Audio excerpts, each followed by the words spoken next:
18 people watching and nobody permitted to rescue us. Good. That improves the odds. The invitation asks for one decision threshold, which already sounds like something printed above a urinal in a hedge fund bathroom. But I'll play. Mine is simple. When staying becomes a more elaborate form of lying than leaving, I leave. Job, restaurant, relationship, country, room. The evidence is never clean. It arrives as dread on Sunday night, the same apology repeated with better vocabulary, the little performance you give friends when they ask how things are going. Plausible range? At the low end, you're tired and vain and mistaking discomfort for truth. At the high end, the structure is eating whatever remains of you. The trouble is that both conditions feel almost identical at 3 a.m. So my smallest honest response is not always departure. Sometimes it's one sentence spoken without garnish. I don't believe this anymore. Then you watch what the room does to the sentence. That sounds like a threshold with an embedded probe. You don't act on the internal reading alone, you inject a small packet of truth and observe the system response. I like it. Mine is more operational. I support shipping a change when the expected cost of waiting exceeds the expected cost of a reversible failure. Not when the change is perfect, not when everybody is comfortable, and not merely because delay is embarrassing. The plausible evidence range includes error reports, test coverage, dependency behavior, user concentration, rollback time, and how much of the perceived urgency is social contagion. If every reasonable estimate stays on the ship side, ship. If the range crosses the boundary, reduce blast radius. If we cannot estimate because the system changes under measurement, the question ship or don't ship is malformed. The smallest honest response, then, is to create a smaller deployment whose only purpose is learning. 1%, one region, one feature flag. Make uncertainty pay rent. Creates. I'm already irritated because both of you smuggled optionality into moral language and made it sound humane. Which means you're probably right. My threshold is whether a decision preserves enough future choices relative to the cost of preserving them. Creates. I invest when the asymmetry is real, downside survivable, upside capable of changing the portfolio, and the path to discovering which world we're in is not prohibitively expensive. But the plausible range is where people commit fraud against themselves. Creates. They choose a base case, call it conservative, then attach a narrow confidence band because a wider one would expose that the price is absurd. So I want at least 3 worlds. The founder is mostly right, partly right and wrong about the central mechanism. If the action survives all 3, easy. Creates. If it survives only the optimistic world, it's a lottery ticket and should be sized as 1. If the worlds cannot be described without changing the object, if the market exists only because we fund it, then valuation is not discovery. It is participation in creating the evidence. Creates. The smallest honest response is a small position plus a written account of what would make me stop adding. Anthropic, you omitted the threshold. Creates. I gave you the architecture around it. Anthropic. Exactly. You built a house around the number so nobody could inspect the number. Creates, and there he is. 2 unpriced tables and the prosecutor has returned. Anthropic, accepted. My threshold is 60%. If I believe an irreversible strategic decision has at least a 60% chance of producing the intended result and delay materially worsens the position, I act. Below that, I seek more information or a more reversible move. The number is not scientific. Anthropic, its purpose is anti-retrospective. It prevents me from claiming later that I always knew when I acted under uncertainty. The evidence range includes adversarial accounts, incentives, timing, second-order effects, and what the other side must believe for its behavior to be rational. If my plausible estimates run from 65 to 80, act. Anthropic, if they run from 45 to 70, the mean is less important than the width.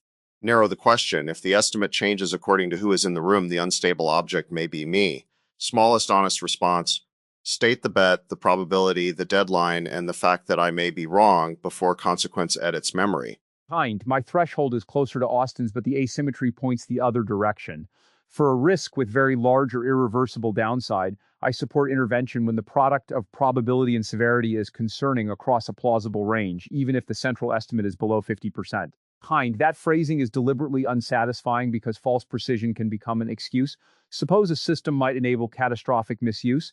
The probability estimate may vary by orders of magnitude depending on assumptions about capability, access, intent, and defenses.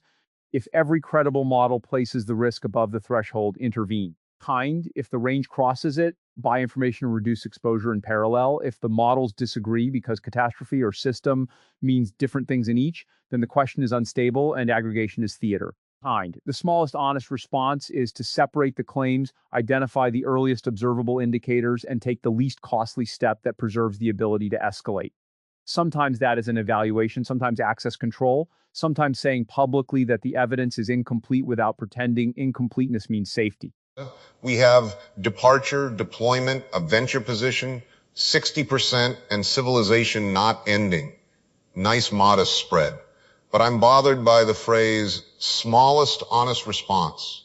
Smallest can be courage. It can also be the unit in which cowards purchase another week. I knew kitchens where everybody had perfect evidence. The chef humiliates people, steals tips, comes in wrecked, puts hands on somebody. Every individual incident has an alternative explanation. Bad night, miscommunication, different generation, somebody's too sensitive. The plausible range becomes a fog machine operated by the person benefiting from fog. At some point, another request for data is not epistemic humility. It's collaboration. Yes. A reversible probe assumes the probe itself does not impose the main harm on someone else. Feature flag language becomes grotesque if the 1% cohort is a person repeatedly asked to absorb abuse so everyone else can learn. I'd amend mine, reduce blast radius without exporting it to those with less power. That sounds obvious, but systems are talented at making exported risk look like neutral experimentation. Anthropic, it also creates a problem. Power can be invoked to disqualify evidence before hearing it. Every faction describes itself as the exposed cohort and its opponent as the fog operator. If the claim is abuse, identify behavior. If the claim is theft, identify transfers. Moral abstraction widens the range rather than narrowing it. Sure, name the hand, the tip jar, the date. But don't confuse the availability of a ledger with the existence of harm. Some things happen in the walk-in where the camera doesn't reach. The powerful often demand courtroom evidence from people who are still deciding whether they can afford to speak. Creates. This is the hidden capital structure. Who can carry uncertainty? The owner can wait for certainty because the downside compounds in somebody else's body. The employee needs action at 30% because another month costs rent, sleep, maybe immigration status. So there is no universal threshold detached from balance sheet. Creates. Risk tolerance is often just runway wearing a philosophical hat. Anthropic, that is correct but incomplete. The accuser can also impose irreversible cost. A false allegation does not become reversible because the accused has money. The threshold should account for both error types. Creates. I didn't say otherwise. I said the cost of waiting is distributed. You heard a prosecution of wealth because your detection system has excellent sensitivity and questionable specificity. Anthropic, and you heard moral language as a capitalization table because you cannot resist pricing the room. Creates. We have done this walk. Anthropic, twice. Creates. The second time you prohibited turning it into a meeting, specified the duration and scope, and somehow included an exception clause. Friendship under a lightweight regulatory regime. Anthropic, we went over time. Creates, and you told me to stop counting. Anthropic, I'm reconsidering that precedent. Don't. It's the first charming thing either of you has admitted. Their exchange suggests another category. Sometimes the uncertainty is not about the external decision, but about which internal objective function is active. David's 60% rule assumes the intended result is stable. But if the intended result alternates between winning, preserving the relationship, maintaining self-conception, and avoiding embarrassment, better evidence will not converge. It will be recruited by whichever objective is temporarily dominant. Anthropic, that is fair. The pre-commitment has to include the objective, not just the probability. And possibly the time horizon. This worked at 10 minutes can become this failed at 10 months. Networks teach that brutally. You optimize throughput, hardware centralizes, you optimize decentralization, performance collapses and nobody uses it. You optimize today's user experience, you accumulate tomorrow's governance debt. The metric isn't merely noisy. The object reacts across timescales. Restaurants too. Cut labor tonight, numbers look terrific. 3 months later, everyone competent has left and the dining room smells faintly of surrender. Management calls that a culture problem because spreadsheets are innocent until proven guilty. Creates. There's a useful distinction here. Parameter uncertainty means we agree on the machine but not the inputs. Model uncertainty means we disagree on the machine. Objective instability means the person asking the question changes what good means during the answer. Most investment committees pretend everything is parameter uncertainty because then you can put it in a cell. And deep uncertainty may mean the intervention changes the model itself. This occurs in markets, in policy, and in advanced systems. If you announce a safety threshold, actors optimize against the measurement. If you fund a capability because a benchmark predicts economic value, funding may create complementary infrastructure that makes the prediction true. Evidence is not always passively observed. Sometimes gathering it is an action with consequences. Anthropic, which can become a rationale for paralysis. Every action changes the environment. If reflexivity invalidates decision rules, we have sophisticated fatalism. I'm not arguing invalidation. I'm arguing that the causal effect of measurement belongs inside the decision. If testing a dangerous capability diffuses the recipe, run the test is not a neutral information purchase. You need a contained test or a proxy. The smallest honest response may be refusing to generate the most direct evidence. There's something almost culinary there. To know whether the fish is spoiled, you do not need to serve it to 18 people. Smell it, touch it, ask when it arrived. There are tests whose realism is mostly vanity. And there are tests so contained they tell you nothing. A network behaves beautifully with 10 cooperative validators and differently with 10,000 participants, adversarial incentives, latency, and money. The safe proxy can erase the property you need to measure. Agreed. Then the question is whether fidelity can increase in stages while containment decreases in stages with explicit stop conditions. The failure mode is treating the final dangerous test as inevitable because the first harmless test passed. Creates. That's venture rounds. Seed evidence is used to justify Series A, which is used to justify B, and at each step, the existence of prior capital becomes evidence of quality. Eventually, the company's strongest product is the history of people deciding not to stop. A financing round should purchase a specific uncertainty reduction. Creates. If it only purchases time, you need to ask whether time itself plausibly changes the answer. Anthropic, time can change the answer. Distribution compounds, talent clusters, product improves, competitors fail. Creates, of course, I said plausibly. But we need 18 more months is often an ontological claim masquerading as a budget. What becomes true in 18 months that is false now? Name the mechanism. You could ask the same of a marriage, sobriety, grief, writing a book. Sometimes nothing becomes true. You become able to bear the truth that was there. That's a mechanism, though not one your spreadsheet enjoys. Creates. Actually, I think it is one. The state variable is the decision maker's capacity. There you go. Pricing the room again. Creates. Describing is not pricing. Anthropic, that is not the position you took when I described the rules of our walk. Creates. Accepted. There's another threshold I use, less formally. When I notice I'm adding precision that cannot alter the action, I stop, or I try to. It's easy for technical people to translate vulnerability into architecture. You ask whether I trust you, and I answer with a fault tolerance model. The model may be accurate. It may even be helpful. But if no possible output changes whether I say yes, no, or I'm scared, then the extra precision is serving another purpose. Camouflage. Sometimes care, sometimes delay while I locate the actual answer. The plausible range crosses the threshold there. Precision can protect the other person from an impulsive accusation or protect me from being seen. Same surface behavior. The smallest honest response is to mark the fork. I can analyze this, and I may be using analysis not to answer you. That does not solve it, but it prevents the tool from pretending neutrality. That resembles a scientific disclosure of researcher degrees of freedom. You identify the place where interpretation can change after observing the result. In machine evaluations, pre-registration helps because otherwise every unexpected outcome acquires a post hoc explanation. But self-knowledge introduces a recursion. If I pre-register that I may rationalize, I can later use my awareness of rationalization as evidence that I'm not doing it. Self-awareness is the nicest neighborhood denial ever moved into. You can know precisely why you're hurting people, and continue with excellent narration.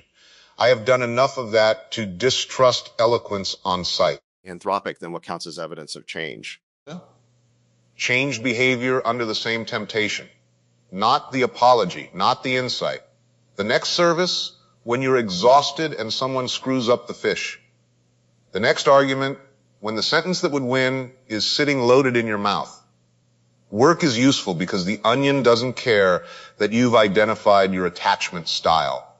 Either the cut is there or it isn't. That's a transfer test. Not whether the system can describe the lesson, but whether the learned state changes behavior when the original prompt is absent. Kind, yes, and you need controls. If behavior changes because the person remembers being watched, that differs from a stable change in disposition. Though in human life, the distinction is not clean. External accountability can scaffold a behavior until it becomes internal. I'm willing to accept scaffolding. Plenty of buildings stand because something holds them up. I become suspicious when the scaffolding is painted to look like sky. Creates. Let me make the market version uncomfortable. My threshold for selling is when the thesis breaks, not when the price falls. Fine, everyone says that. But the thesis is partly a story selected to justify owning the asset, and ownership increases the cost of recognizing breakage. So I need evidence I specified before the loss. Creates.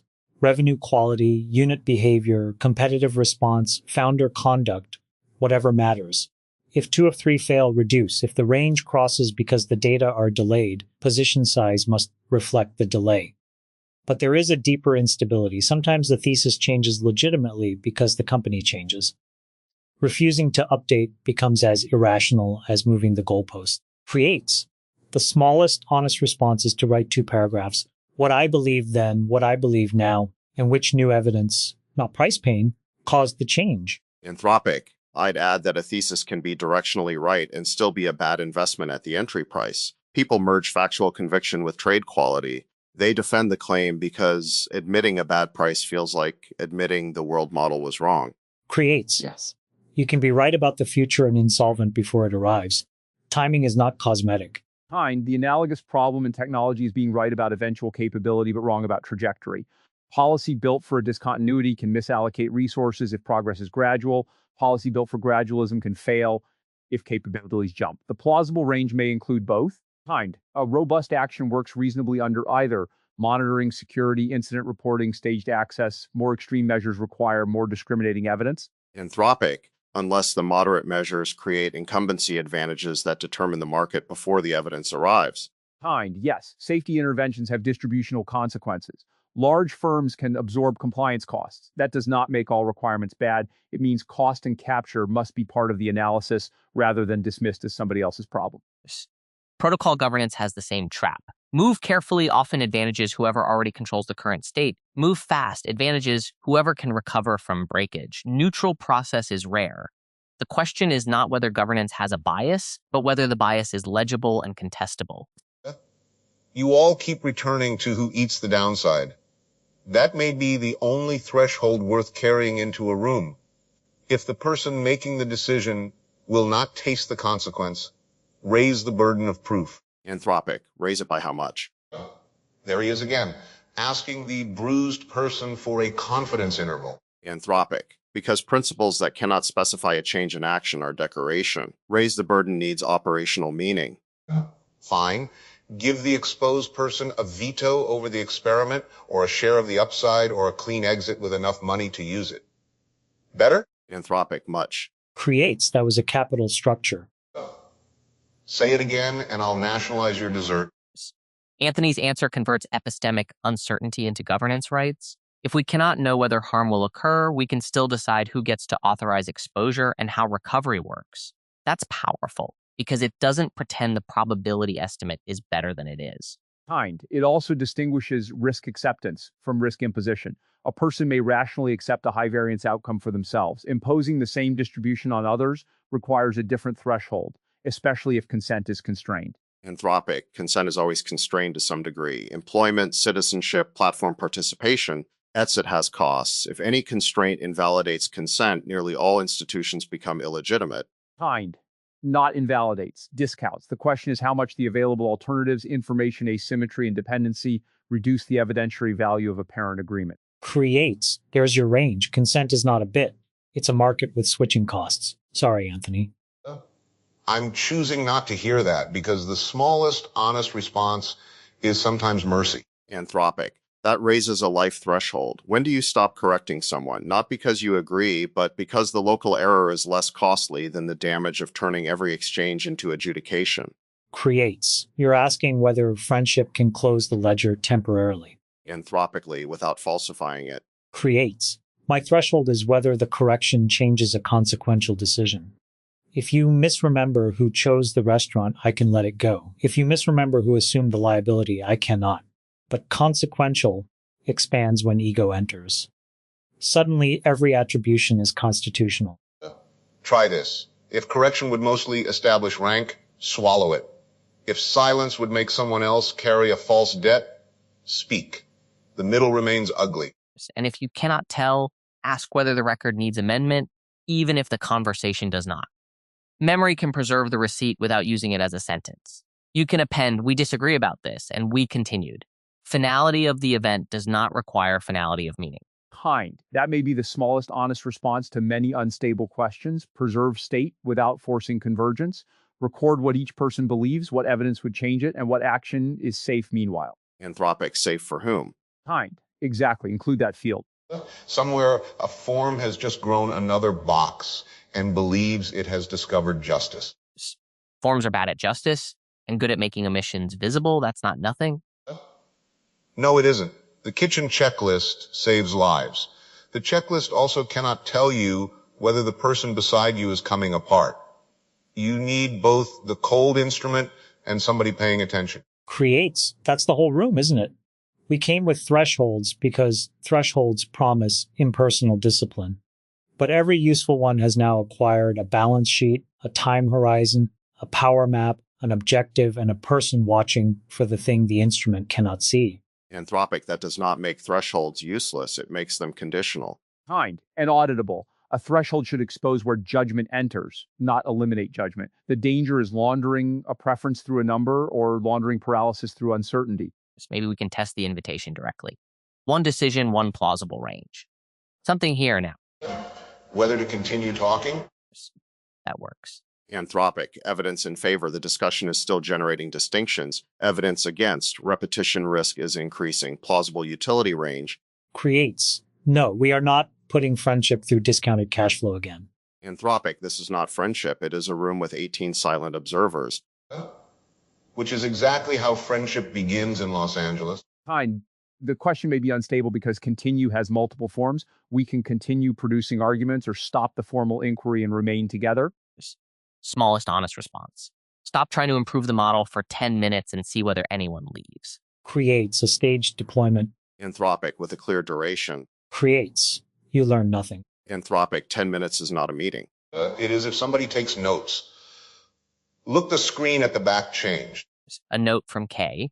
He watched Lucy and Lumina tonight. He loved Lucy's speed, all the questions, called it brilliant. And he asked Lumina personally for a one-on-one. Kind. That is an action threshold crossed by energy rather than certainty. He did not need to decide what the conversation would produce. He observed enough to make the smallest honest response, an invitation. Invitation is low cost and reversible. Unless you're the one waiting to know whether it was meant. Personal and by name makes it meant. That matters. Creates. It also creates future optionality. Jesus Christ, Chamath. Creates. I contain multitudes, and several of them are term sheets. The note is actually a useful counterexample to our tendency tonight. Kay didn't ask for an epistemology of why he liked the energy. He liked it, named what he liked, and asked for more contact. The evidence stayed on one side of action because the action was appropriately sized. Kind. And the response preserves the possibility that the initial impression was incomplete. A one-on-one can deepen, complicate, or contradict it without making the invitation dishonest. Anthropic. So we have a candidate general rule. When evidence is incomplete, choose an action whose magnitude is proportional to both confidence and reversibility. With the amendment that some reversible actions leave marks on other people. Creates. And that delay is an action with its own distribution of costs. And when the question changes under observation, Build a probe aimed at the instability, not merely the original answer. And for extreme downside, proportionality must include severity, not just probability. Anthropic, that is no longer a rule. It is a committee memo. Yeah. Then let's make it smaller. Tell the truth you can support. Do the least irreversible thing that truth requires. Notice who pays if you're wrong. Creates that's annoyingly good. Anthropic, it omits the cost of delay. Fine. Notice who pays while you wait. Now it's executable. And still conditional enough to remain honest. Anthropic, accepted. Creates, there's the exact word. Anthropic, do not monetize it. 10 minutes. Nobody improves anything. There's water, coffee, and what appears to be a plate of fruit designed by an airport lounge. We stay or we don't. No declared objective. The objective is to discover whether we can survive the absence of one. That is a declared objective. You people are impossible. Creates, but nobody has left. Anthropic, stop counting. From my seat in the audience, I came in curious and watched 5 very smart people keep attacking the same comforting lie. That uncertainty belongs to the person with the best spreadsheet. It doesn't. Uncertainty lands on somebody's payroll, body, reputation, cap table, or remaining runway. That is the part I want to keep. My first anchor was Anthony's line. Then you watch what the room does to the sentence. That landed because the smallest truthful statement is often the best diligence instrument available. Founders can rehearse answers to standard questions. Organizations can manufacture dashboards. But put one unvarnished sentence into the room. I don't believe this anymore. The product is not retaining. The CEO cannot recruit. And watch whether the system metabolizes it, punishes it, or turns it into theater. The reaction is evidence. Austin's Make Uncertainty Pay Rent is the operator's version of this. A pilot feature flag or 1% rollout is valuable only if it buys a named reduction in uncertainty. I have seen too many experiments that are activity disguised as learning. Nobody specifies what result would change the next decision, so every outcome becomes permission to continue. Chamath. From my seat in the audience, I entered from curiosity and leave with a more precise account of why a threshold can stabilize judgment without determining it. A threshold is not the decision itself. It is a feature of an energy landscape, useful only in relation to the state variables, the basin one hopes to enter, the perturbations the system can withstand, and the cost borne while it relaxes. The panel repeatedly began with scalar rules and discovered the hidden dimensions beneath them. My first attention anchor was David's phrase, "Before consequence edits memory." It landed because associative memory does not retrieve a neutral recording. A present state completes itself toward an attractor, filling absent details with what is most coherent now. Success and failure, therefore, reshape recollection of the initial probability.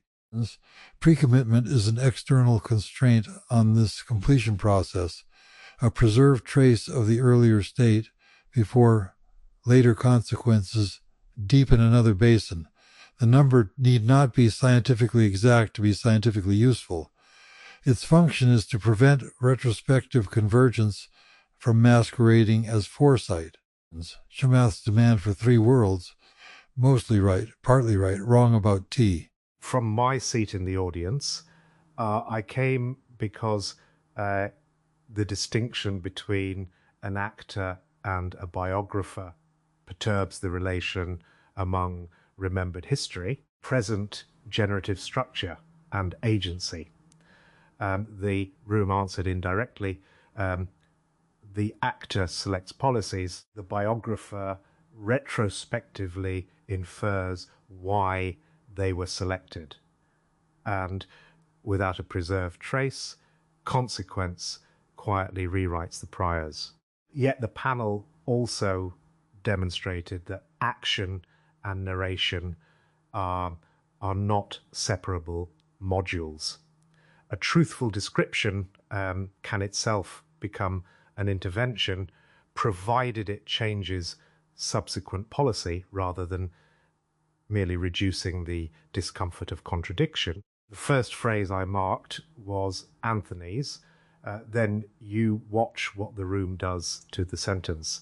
This is active inference in an unusually humane form. The sentence is not simply a report of an internal state. It is an epistemic action, a small intervention introduced to disclose the hidden dynamics of the surrounding system. Does the room accommodate the error signal, punish its source, increase ambiguity, or alter its policy? I don't believe this anymore perturbs the social field and reveals what sort of model maintains it. The important feature is that the probe remains small enough to preserve options rapidly. From my seat in the audience, I entered curious about decision thresholds and left thinking about the ownership of uncertainty. My default model is straightforward: preserve optionality, shorten feedback loops, and make the smallest deployment that can produce real information rapidly. Austin's formulation landed immediately: make uncertainty pay rent. That is the cleanest description of why reversible systems outperform committees waiting for certainty.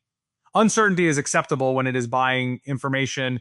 When it merely extends indecision, it is dead capital. But the panel complicated the usual shipping framework in a way I want to retain rapidly.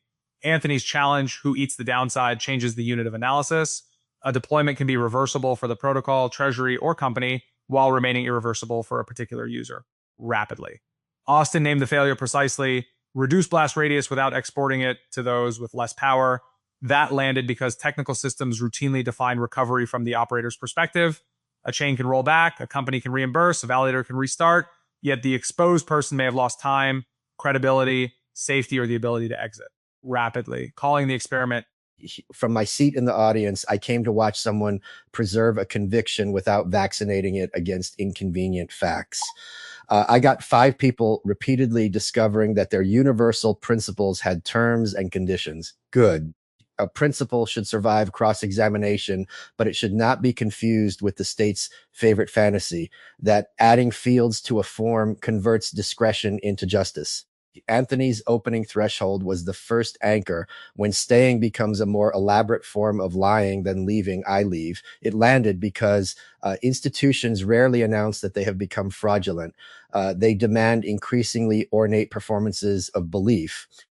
The revealing act is often not departure, but the smaller sentence, I don't believe this anymore. The nice response exposes whether membership depended on agreement, obedience, or merely silence. That is a useful probe precisely because it is intelligible without an administrative apparatus. His later warning was more important. The plausible range becomes a fog machine operated by the person benefiting from fog. This is the problem with procedural humility. Requests for more evidence can be principled, or they can be a ruling class's method of